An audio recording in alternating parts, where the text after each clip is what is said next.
Hi, I'm Dr. Elliot Adam from ElliotOracle.com. I'm also the author of the award-winning Fearless Tarot, How to Give a Positive Reading in Any Situation, which is out now from Llewellyn Books and available wherever books are sold. So if you're looking for a great holiday gift, consider this, and also consider maybe getting a tarot card reading with me. I have gift certificates available at ElliotOracle.com. It is time for this week's Oracle Reveal. So earlier today on Instagram, I placed up a photo of 3 different animals and I asked you to use your intuition and just ask yourself which animal is getting caught in your head, because that animal has a message for you. And the 3 animals were the lion, the eagle, and the crocodile. So if you're just joining me now, ask yourself which animal is getting caught in your head, because that animal has your message. And so for those of you who picked the lofty lion, the card says fortitude, courage, and self-control. And if you're attracted to lion, this might be a time to really step into your presence. And what I mean by that is to really step into the best expression of the energy that is you, and to be present with it, and to make your presence known. A lot of us are taught to be small or scared or reactive to what's going on and not to make a big fuss. But the lion really says to step into your power, to step into your presence, and really to let your charisma shine. First card for Lion is where it's best to place your focus this next week. And look at that, we've got the 6 of Wands. This is always a card of confidence, self-promotion, and also stepping into your presence. It actually shows a figure here who is crowned with the laurel leaves, and he's also receiving the wreath of victory. And this is a card that says it's time to embody what makes you excellent. And it's really time to share that or show that off. When I was a lot younger, I used to call the 6 of Wands the fame card because it tends to attract attention. And so when we see the 6 of Wands, this could be a time when you shine a little bit more, your presence is really being felt by others, and your energy is just at an all-time high. This is also a wonderful time to self-promote. So anything that you do excellently, it's time to be confident with that. It's time to really share that with other people and let them see what really makes you magnetic. The second card is advice from your inner wisdom this next week, and we got the Judgment card. This is a card of rebirth and renewal every time. And when I see this Judgment card, I always think of the phoenix that rises out of the ashes and lives again. When judgment comes up, it indicates that the dead parts of yourself are starting to stir back to life again. And next to the 6 of Wands, this could indicate that the thing that might be stirring back to life is your self-confidence, is that sense of self-esteem.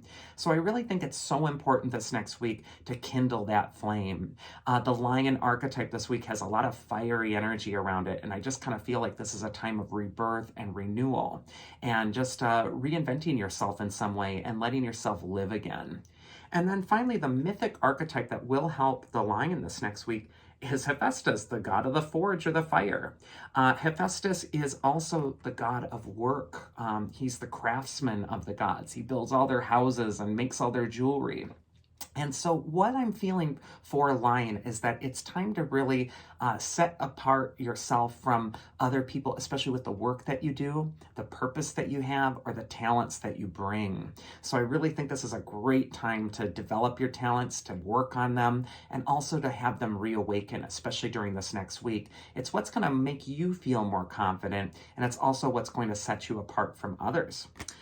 The second animal is the elegant eagle. And if you pick the eagle, the card says clarity, inspiration, and insight.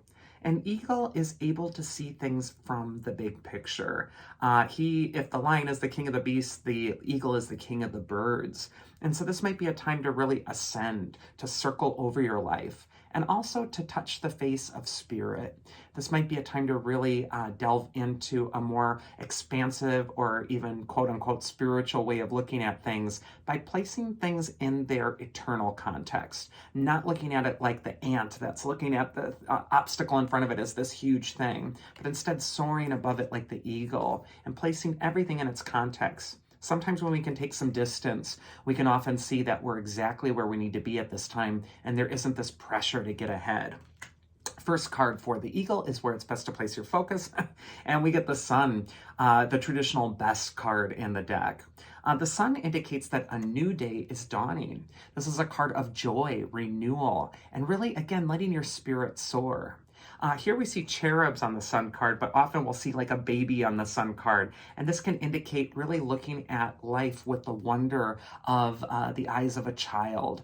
And just as a baby opens its eyes for the first time and makes all these new discoveries and finds joy in the energy that's dancing around them, the sun is telling you to just stop being such an adult and get back into that part of your self that's the magical child. The second card is going to be advice from your inner wisdom this next week. And look at that. We got the Tower card. So the Tower, a lot of people freak out when they see it. And, oh no, the Tower, this means something bad's going to happen. Your inner wisdom is telling you that which you don't need anymore is falling away. It's crumbling. The Tower has the lightning bolt, which can represent an epiphany. And it gets you out of a state of denial. These are two major arcana cards. And whenever the sun appears next to a challenging card, it tends to negate or lessen some of its effects. Or it will say that whatever's ending, whatever's getting swept away from your life at this time, it's for the best. It is such a good thing. The Dalai Lama has a wonderful saying that sometimes not getting what you want in life is a marvelous stroke of luck. And that's kind of the energy I'm going to be feeling for the eagle this next week. There's just everything falling into place as it should, even when what you don't need is falling away. And finally, the mythic archetype that is going to help you if you pick the eagle is Hestia. She's the goddess of the hearth and the home. We got a lot of this fire element going on with both of the animals so far. Hestia is telling you to return to what's warm, to return to what's home base for you. And even if it feels like a storm might be passing through or taking something out of your life that you no longer need or helping you grow past a former impasse, it's all for the best, and it's time to really return to the source, return to the home. And the source might be your inner child. It might be the part of you that can look on all your circumstances right now with wonder and possibility. And finally, we got the crafty crocodile. So if you pick the crocodile, the card says confidence, self-discovery, and instinct.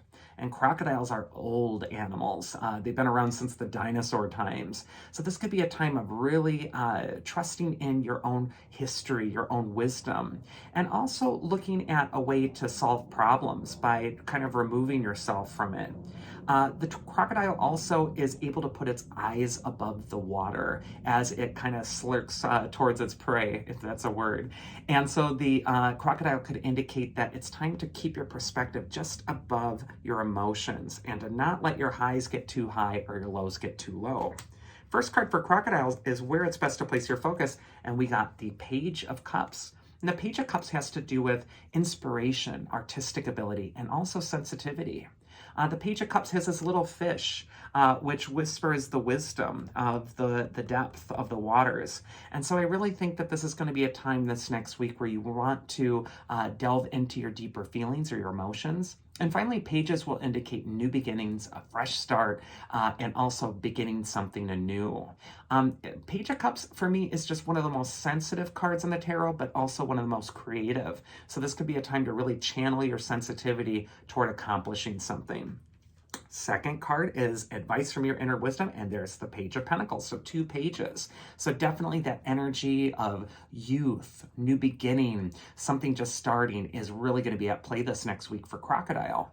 Also, the Page of Pentacles is a card of study, learning, perfecting. Here in this deck, he's actually standing on a stack of books.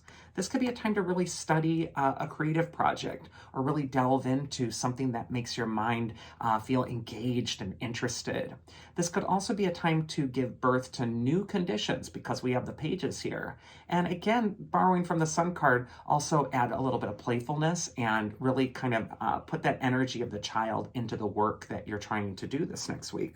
And finally, the mythic archetype that will be helping you, third fire archetype, is Prometheus. He's the Titan who felt bad for mankind before they discovered fire, so he stole it from Mount Olympus and gave it to mankind.